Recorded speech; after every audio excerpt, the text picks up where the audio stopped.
Versailles, the largest chateau in the world. Every year, 7 million people come to visit this unique monument, along with its sumptuous grounds.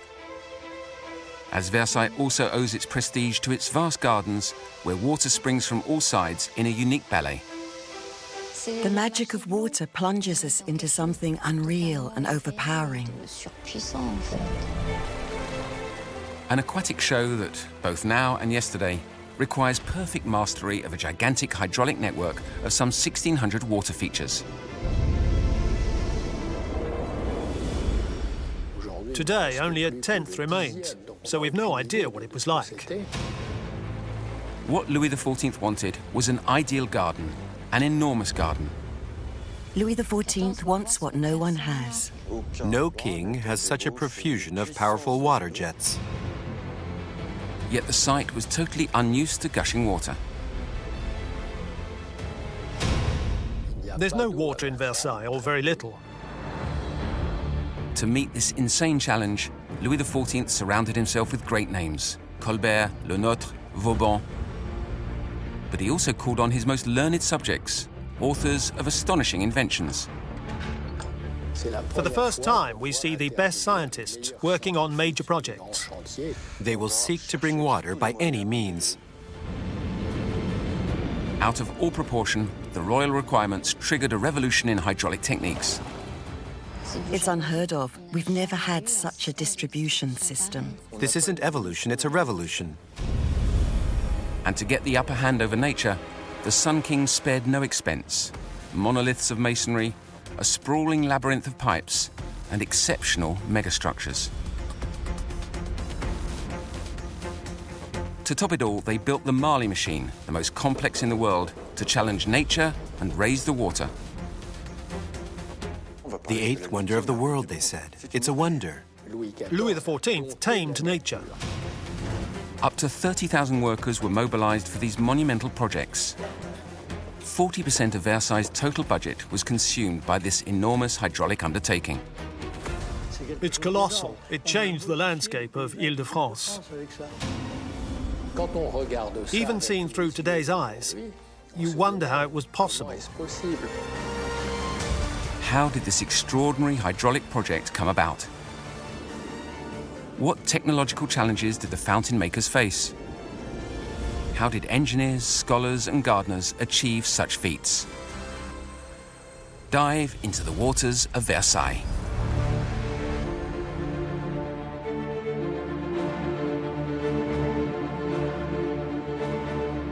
With its 800 hectares of gardens, the Palace of Versailles is the largest chateau in the world. In its immense grounds, 34 basins and 55 fountains put on an unforgettable show, as in the time of Louis XIV. Every year, the fountains attract millions of visitors from all over the world. In the 17th century, only a few thousand of the privileged were able to admire the Sun King's exceptional works. The common visitors, the courtiers, see the splendor, see the fountains, whether or not they're working, the ostentation, the gilding, the marble, the statuary. That's not even 10% of the entire network. To give life to these gardens, generations of fountain makers devised the gigantic, well-concealed hydraulic network. It's like an iceberg.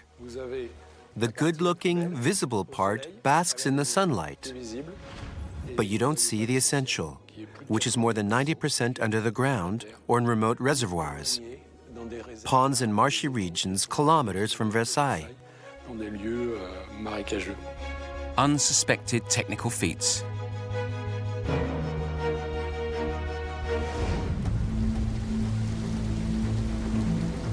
Everything began on August the 17th, 1661, a few kilometers from Versailles in another chateau. Invited to a sumptuous party held in his honor by Superintendent Fouquet, the young King Louis XIV was impressed by the fountains of the Château de Vaux-le-Vicomte. So when Louis XIV arrives on the hill behind the chateau, the first thing he sees is a multitude of gushing fountains that magnify the palace below him. So for him, it's a symbol of power. aesthetics, magnificence, something he does not have, young as he is.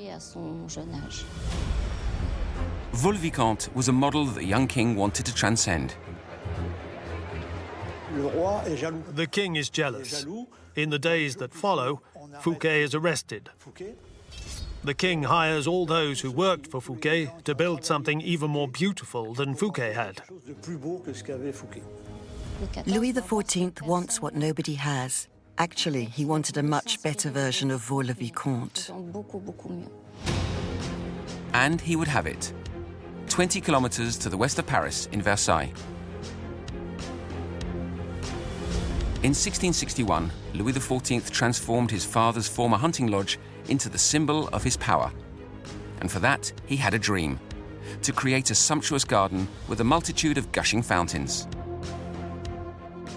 You can't have a chateau without a fountain or a garden. It's part of its standing. Water is rare. Fountain engineers capable of mastering and driving water are thin on the ground.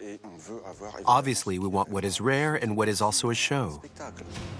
Yet, unlike Vaux-le-Vicomte, the site selected to receive the new royal residence in Versailles was wholly unsuited to the installation of fountains. It takes a lot of water to make them work, but there's no water at Versailles, or very little. There is no water. There's no river crossing Versailles. They were on a mound with marshes around, or rather wetlands, and a natural pond nearby which is totally silted up. It certainly wasn't a favorable setting for the creation of a hydraulic network.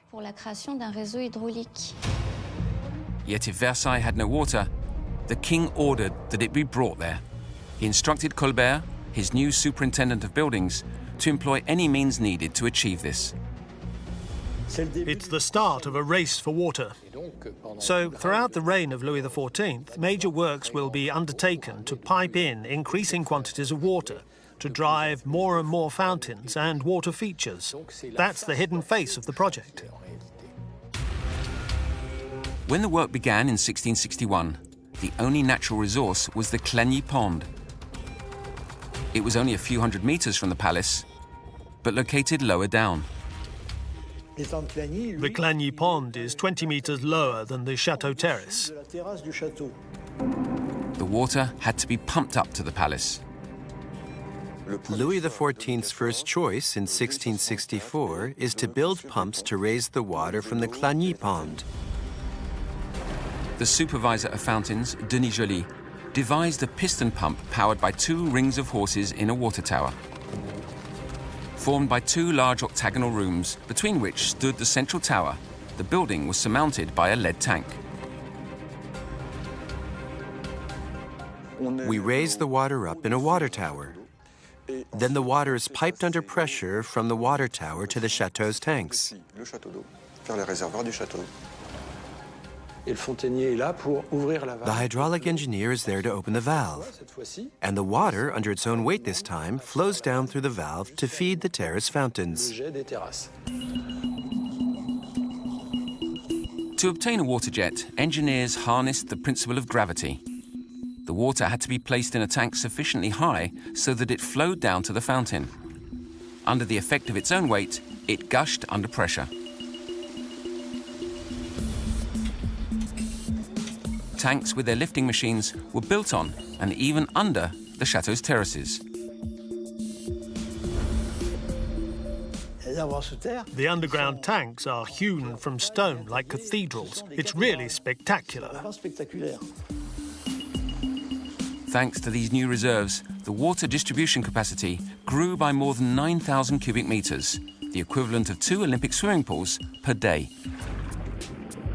But that was nowhere near enough. They see that they can work these fountains for half an hour, but no longer, as there's no water left in the tank.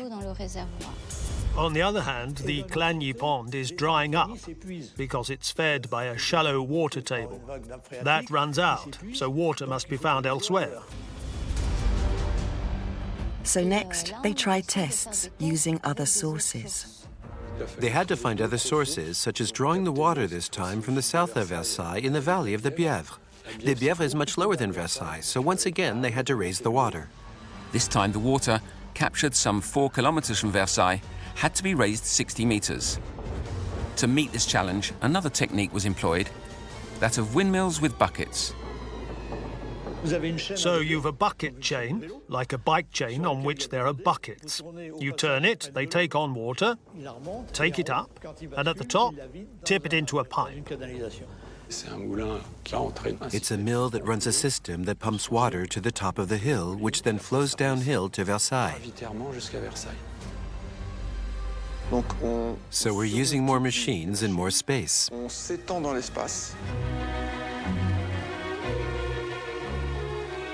Thanks to this first hydraulic system, the king was able to inaugurate the first water features on April the 17th, 1666. In all, a dozen fountains were up and running. But the problem of the hydraulic machine is that it is always breaking down. The quality of the iron and steel of the time made the production of effective, solid parts a lottery. They're constantly dismantling and mending the cranks. It takes dozens and dozens of horses to drive the pumps. They rely on animal power or natural energy.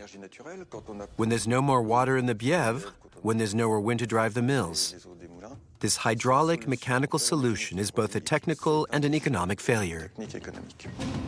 The pond pumping system fell short of expectations. It was impossible to operate all the fountains at once.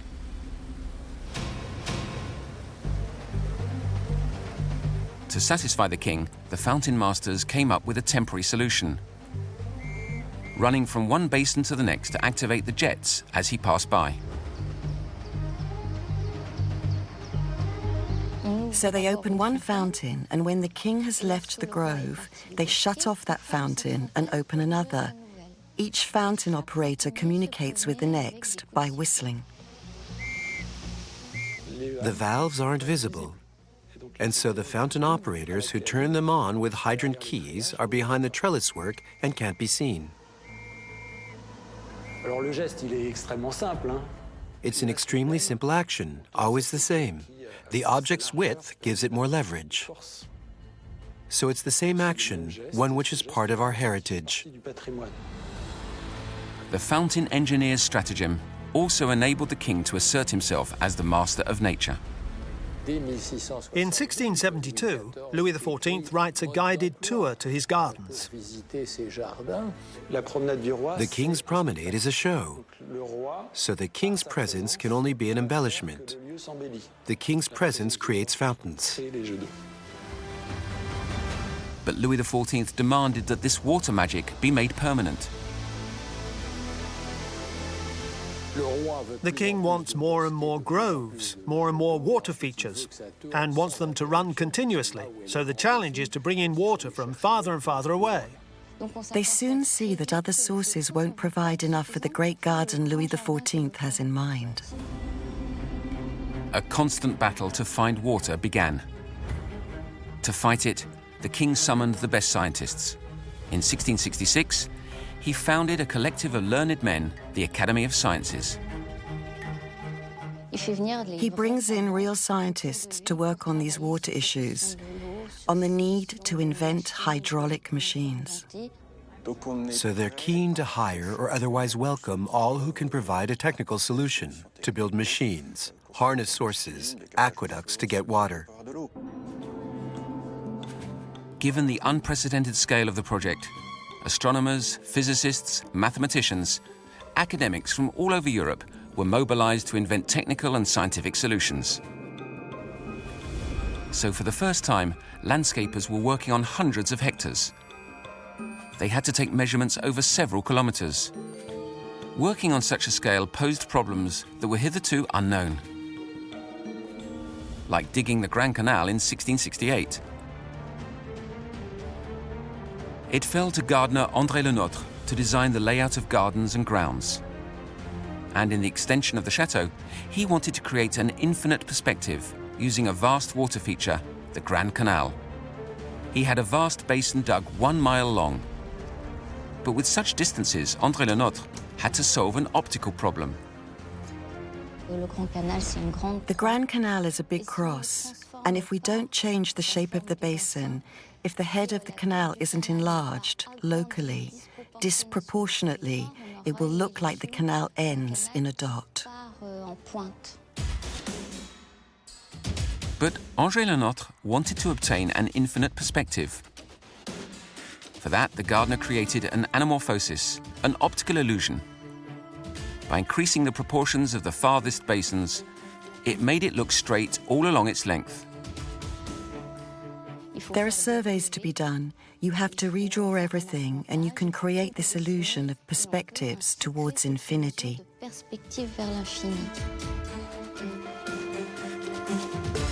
It was an epic undertaking. 11 years of work. 500,000 cubic meters of earth to make the Grand Canal, dug using shovels and wheelbarrows, so you can imagine how extensive the work was. So we have a big canal that's absolutely gigantic, a marvelous water mirror. Gardener André Le Nôtre had successfully delivered a work that chimed with the king's ambition, or rather his excess. In 1674, all the banks were illuminated by thousands of lanterns. The Grand Canal offered a setting for memorable celebrations, but it also played a practical role. Located at a low point in the grounds, it received the water that flowed from the fountains in the gardens upstream. But the thing was, the royal estate now extended to more than 700 hectares, the equivalent of 1,000 football pitches, and still the king wanted more fountains. Even as the network is being built to bring water, more and more is needed. So you wonder, now where? And you're off on a frantic race to find water that wasn't planned at the start. Such was the need for academicians to find new water supplies that even the craziest projects were considered. Pierre-Paul Riquet, who dug the Canal du Midi, proposed to Colbert to channel water from the Loire to Versailles. And he says that he has run tests from the Loire. And these altimetric surveys show that they can bring water to Versailles.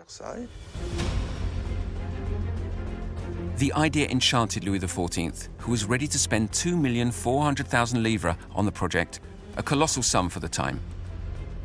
But the Loire was located 200 kilometers from Versailles. To verify the feasibility of the project, the scientists had to once again innovate. Astronomer and physicist Jean Picard would create a revolutionary tool.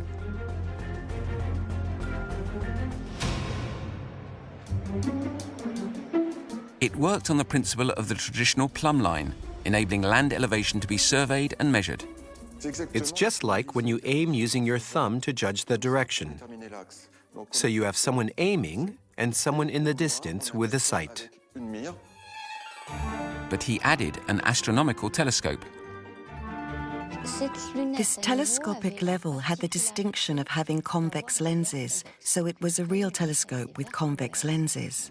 As you can imagine, these are very sophisticated instruments. Since then, we've always noted the angle described by the plumb line, no longer aimed at the marker point by the naked eye, but by telescopic sight. And instead of aiming 30 meters, we can aim at 300 meters or beyond. And the other innovation was being able to put the plumb line in a glass tube. This avoided gusts of wind and other peripheral disturbance, and the line was permanently stable. So the measurements were extremely precise, and we can say that for 100 years, they didn't come up with much that was better. With this telescopic topographic level, astronomer Jean Picard achieved unheard-of precision. These modifications meant he was able to increase the accuracy of his measurements by a factor of 10, which eliminated many uncertainties. And Jean Picard showed, in a very precise, calculated way, that the Loire project is unfeasible and unworkable. Picard's invention proved that the planned catchment point on the Loire was below the site of Versailles. The water would arrive well below the foot of the chateau and could not drive the fountains. And Colbert congratulated himself, saying that by appealing to these scientists, he was able to eliminate a whole series of fanciful projects. But thanks to this revolutionary telescope, Picard made another decisive discovery. The surrounding plateau had the advantage of overlooking Versailles. Jean Picard had just found a new solution for feeding the fountains: create a network of ponds to harvest runoff rainwater. So this sight level was used to survey hundreds of square kilometers around the chateau and find points where artificial ponds could be placed. First, they look at the closest resources, then progressively further away, which increases the scale of the challenge correspondingly. From 1675, gigantic works were undertaken to interconnect no fewer than 15 ponds by an artificial river, which stretched as far as Rambouillet, more than 33 kilometers from Versailles. Despite its incredible scope, this sprawling network of ponds and channels worked on a simple principle: that of gravity. They choose to bring in huge quantities of water over networks tens of kilometers long using gravitational hydraulics, the natural flow of water. The gravitational principle has been chosen the most for large bodies of water as it's the easiest to maintain. You just have to clean the underground aqueducts and let the water flow freely, and that's fairly easy to implement and monitor. That's the importance of the work that was done. It was vast. It changed the face of Île-de-France. Because to bring water to Versailles, the engineers were faced with ever-growing challenges. For instance, they built a huge conduit to cross the Bièvre Valley, but the pipes couldn't withstand the pressure. So they built the Buc Aqueduct at 45 meters altitude. In all, 25 aqueducts and around 200 kilometers of channels were built over 10 years to drain the rainwater. A colossal undertaking closely monitored by Louis XIV. Even when absent from Versailles, he insisted on being constantly informed of its progress. During the war, he would send daily messages asking for news of his fountains. He writes to Colbert to ask, "How is the construction of my tanks in Versailles going? Have you carried out hydraulic tests?" He's a busy, demanding sovereign who wants to know everything, who gives orders, who says this is poor quality, have them start this work again. Louis XIV thus modified the region's appearance over time. He showed that we could transform the territory, and it became an example of territory management in France or in Europe. No longer do we have to put up with a given local hydrography. Thanks to this gravity network, the Versailles fountains could now function for several hours per day. Yet this system of ponds presented a major inconvenience. There's a problem. No spring. They get runoff water, rainwater from the plateau. Years when it doesn't rain, the level of the ponds drops, so they do risk not having enough water. The artificial ponds depend on the weather, but the levels of river water don't fall. Barely 7 kilometers from Versailles, at Marly, one river flows abundantly: the Seine. But the project seemed so complicated that it was totally unfeasible. Here, it's not distance that's the problem, it's altitude. Because to bring water from the Seine, you have to cross the Louveciennes Plateau, and that means raising the water up to 160 meters. Nobody had yet succeeded in raising water to such heights. So Louis XIV, unstoppable, launched a competition. The king issues a personal challenge, saying, "You scientists, pull together to solve this problem." The message is sent to every town in France, eliciting the odd project but nothing viable, when two fellows from Liège, Arnaud de Ville and Renequin-Sualem, answer the appeal. An entrepreneur, Arnold de Ville, partnered with a carpenter, Renquin-Soilem. In 1681, by order of the king, they began construction of a hydraulic monster, the Machine de Marly. Its dimensions were colossal, 57 meters by 45. It was a monster. It was huge. Just think. 14 wheels, 12 meters in diameter, 6 meters wide. It took up half the Seine. A platform supporting 14 water wheels blocked off one arm of the Seine. To give them power, a waterfall was created by backfilling the riverbed upstream and digging downstream. Thanks to the energy of the current, these water wheels triggered pumps that drew water from the Seine. A crankrod system transformed the rotational movement of the water wheel into the rectilinear movement needed for the pumps to operate. Arnold de Ville and Renquin-Soilem were influenced by pumping systems used to dry out coal mines. If you dig a mine, it floods with water. It has to. You have to pump and pump and pump to gain access to the silver ore. The thing is, we can raise water up by, say, 50 meters, but not by 160 meters. Never mind, we'll do it in 3 stages, each one around 50 or 60 meters. So the two men added 2 stages with intermediate tanks. The water climbed the hill for a stretch of more than 1 kilometer, an exploit thanks to another invention. The paddle wheels also transmitted their movement to a series of cross-arm levers. They remotely operated the pumps on the intermediate stages.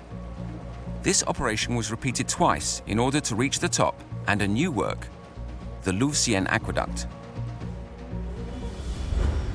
Built in just 4 years, this hydraulic megastructure constituted an unprecedented technical feat.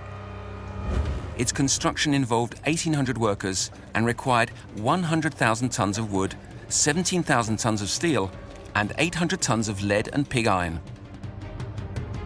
What makes this machine exceptional is that it is the largest hydraulic machine ever built by man. We have kilometers of rods and cast iron pipes, and all for the king's pleasure. On June the 13th, 1684, the Marly machine was activated in the presence of the king. Louis XIV was like a magician in that he had people invent technologies that enabled him to perform miracles. Every time the king received anyone, he would take them to see the Marly machine. So it's a curiosity for tourists already in all the guides of the time. They talk about the 8th wonder of the world. It is a wonder. Water now came to the Louveciennes plateau. But it still had to be conveyed to Versailles using another major work. An aqueduct built underground, some 7 kilometers long, which functioned using gentle slopes and gravity.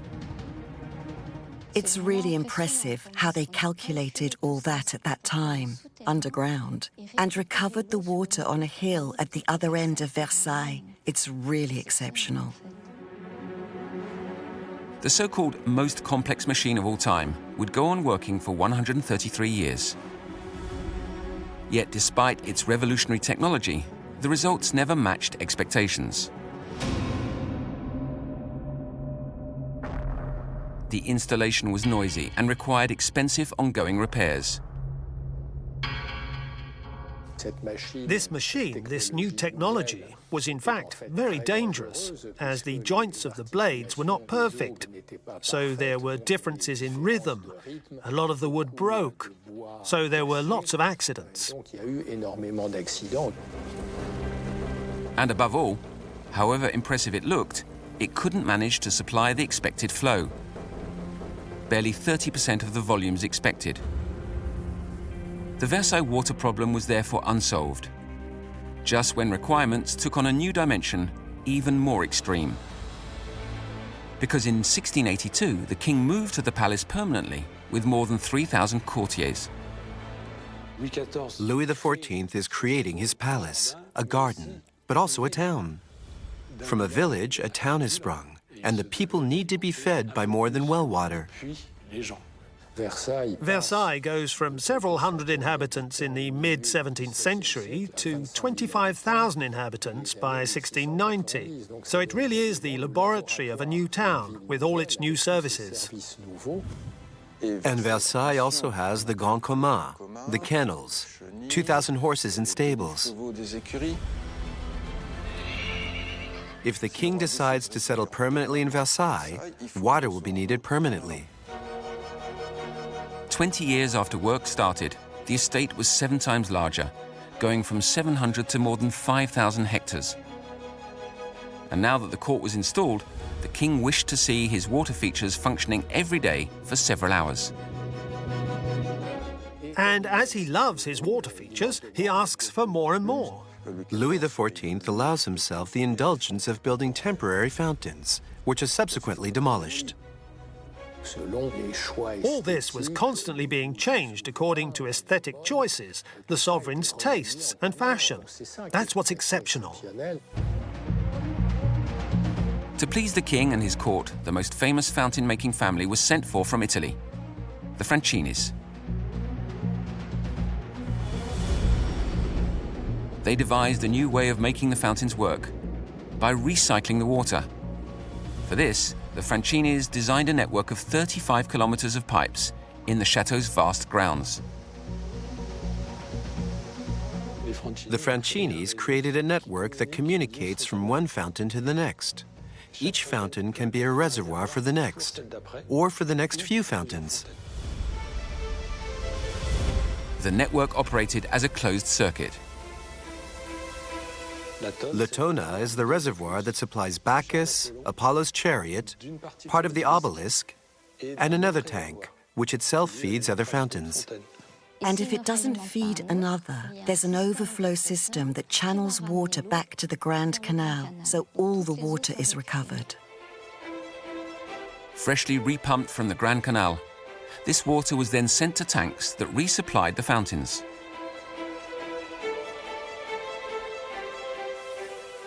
At the time, they didn't talk about sustainable development, but implicitly, it was their way of doing things. Because resources were limited, they optimized the network to use each drop of water several times. It's unheard of. We've never had such a distribution system. What was extraordinary was that this maze of connections was totally hidden. 35 kilometers of pipes and tunnels, 3 meters underground under the entire chateau grounds. It's like a Swiss cheese underneath the chateau garden, because pipes go to all the various basins and there's always an accompanying passageway. In the 17th century, as indeed today, you needed to be able to intervene at any moment to seal the leaks.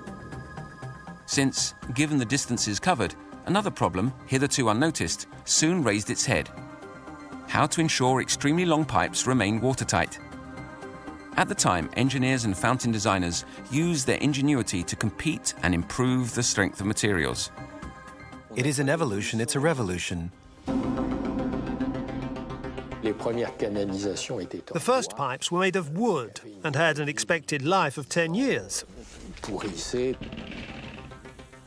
Then they turned to lead. If you go beyond 30 centimeters, you have to thicken the pipe, to have pipes that are 5 centimeters thick.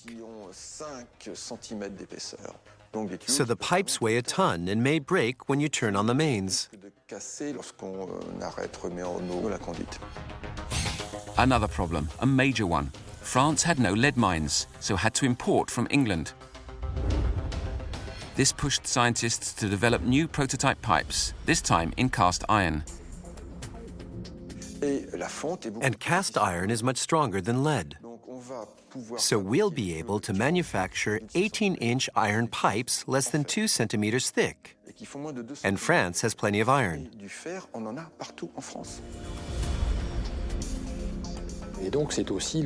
So it's also the start of the steel industry in this country. And what's very interesting also is to see that we invented the connections with membranes, then screws and nuts. So we can see the start of ready to assemble, including in the pipes. Even today, 80% of the network dates back to Louis XIV's time, perfectly preserved. All this is possible and has been maintained because for over 330 years there have been hydraulic engineers who use their know-how to make the right repairs. Worthy successors to the Francinis, there are now 13 engineers ensuring that the infrastructure functions properly. We still maintain the hydraulic networks as they were in the 17th century, with the same techniques, the lead. Fountain makers are trained in all these trades. We try to stick as closely as possible to ancient techniques, ancient connections, using solder from the ladle. This original practice, specific to the chateau, consisted in heating pewter to over 300 degrees before pouring it into pipes with the help of a ladle. With the ladle, we add this mixture, which will quickly harden, because it will cool on this junction. So it looks simple enough, but you have to be fast, because the lead cools quickly, and you need to know what to do in the right place at the right time, so that the lead takes and is homogeneous.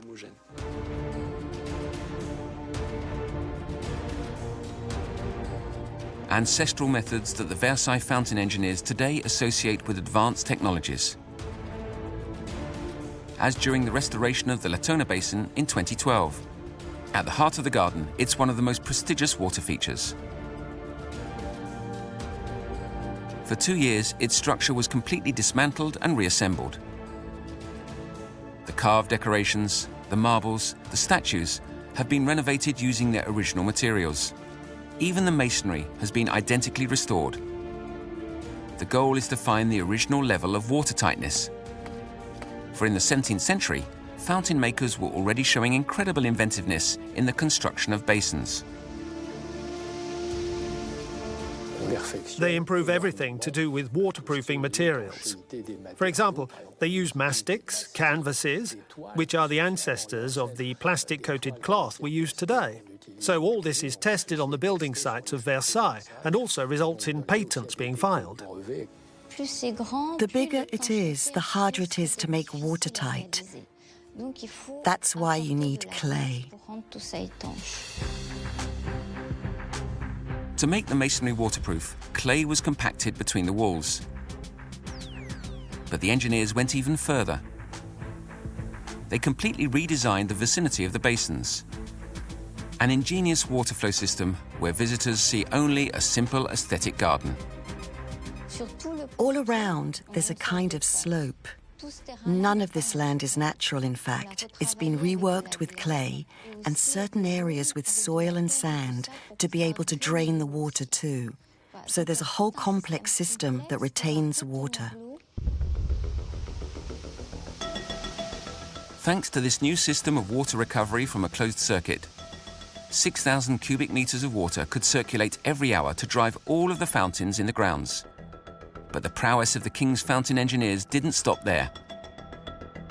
To offer him the most beautiful shows, they sought to perfect the water features down to the smallest detail. To obtain a jet of water in the 17th century, you had to send the water from a raised tank. By the force of gravity alone, its height reached around that of the tank that fed it.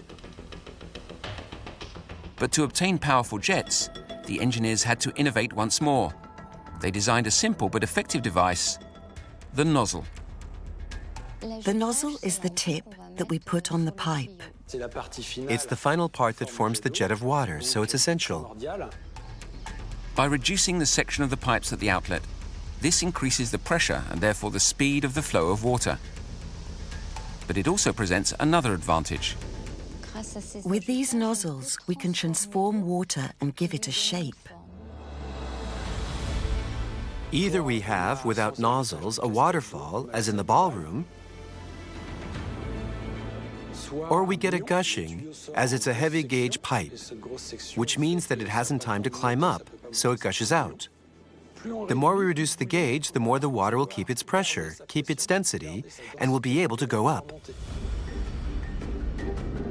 And by playing with the number of holes, their positioning and their diameter, the engineers could multiply the shape of the water jets to infinity.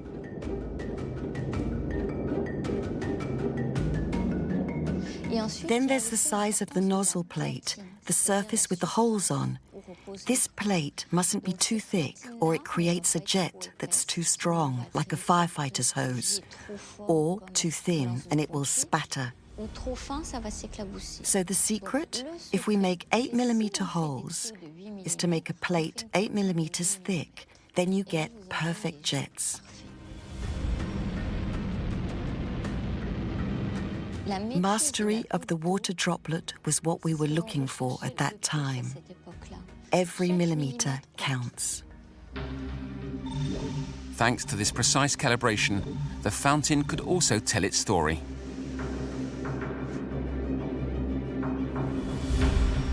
The nozzle gave water jets the shapes needed to illustrate, for example, the legend of Latona protecting her children against the insults of the peasants.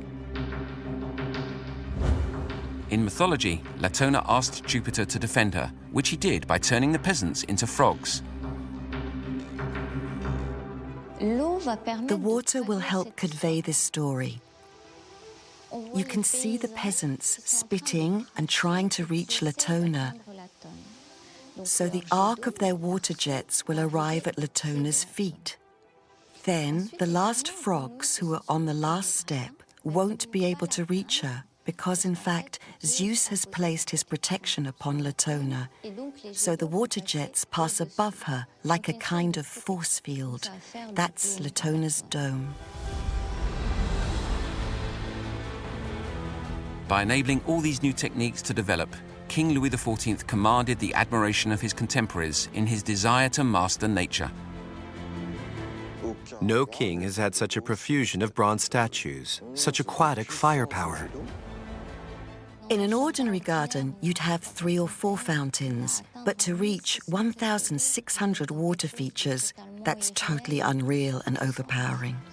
And all this serves to magnify both the person of the sovereign and France and her talents.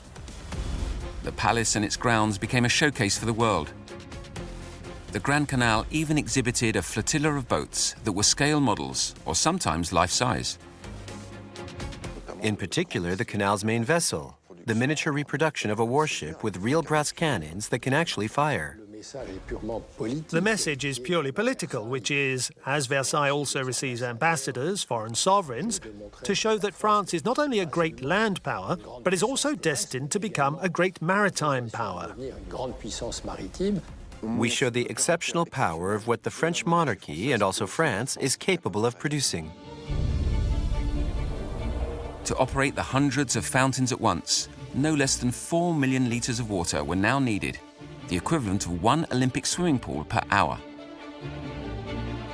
Faced with such excess, the water supply network was again insufficient. How could they solve this problem that had been recurring since the work began?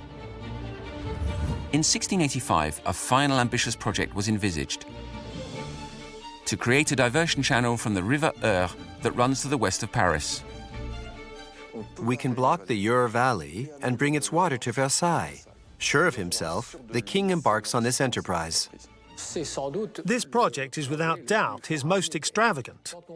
Even seen through today's eyes, you wonder how it's possible. No one would ever consider diverting a river just to use its water resources to water your gardens. From Pont-Gouin, near Chartres, they planned to dig an open canal 80 kilometers long. With this solution, 100,000 cubic meters of water could be sent to Versailles. Enough to replace all the existing systems. The extraordinary work began in 1685 and would employ up to 30,000 men. To save time, Vauban, head of the armies, even resorted to using soldiers. Cheap and easily mobilized manpower. So of the 36,000 active participants on the Eure project, at least 22 to 25,000 were soldiers. So lots of regiments were affected to this site. But soon an obstacle loomed: the Eure Valley in Maintenon.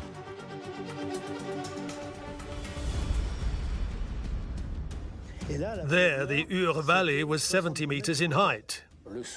The sovereign wants an arcaded aqueduct so as to go down for eternity as a great builder with a larger infrastructure than the Romans. The work would have to be gigantic. 3 tiers of arcades over 5 kilometers and 70 meters in height. Bigger than the Pont du Gard. A single arch could bear 7,000 tons, the equivalent of the weight of the Eiffel Tower. And its cost? Close to 9 million livres, or 11% of the total price of the Palace of Versailles. Louis XIV clearly sinned by gigantism and also by pride. But the work was so disproportionate that only the first floor would be built, some 26 meters high. For conditions on the ground were difficult and the workers were laid low by a succession of epidemics. In 1687 alone, malaria accounted for 6,000 lives. The French armies have actually lost about 4% of their workforce, hence the bad reputation and the black legend on this site. In order to complete the work more quickly, Vauban proposed another technical solution. Cast iron pipes installed on the first floor of the aqueduct would have to allow water to be siphoned across the valley of Maintenon. But less than 3 years after the start of the project, work was suddenly interrupted. In spring 1688, France went to war against the Grand Alliance. Several European countries united after the annexation of German territories by Louis XIV. The whole of Europe rose up against France. Vauban went to man the battlements and took the 20,000 soldiers with him. Hostilities lasted 9 years. At the end of the conflict, the kingdom's coffers were bare. This is the tragedy of the Maintenon aqueduct. Had it lasted another 18 months, the project would no doubt have been finished. But as war intervened, the site was left as is and never revived.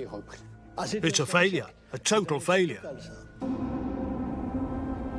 The race for water was definitively stopped.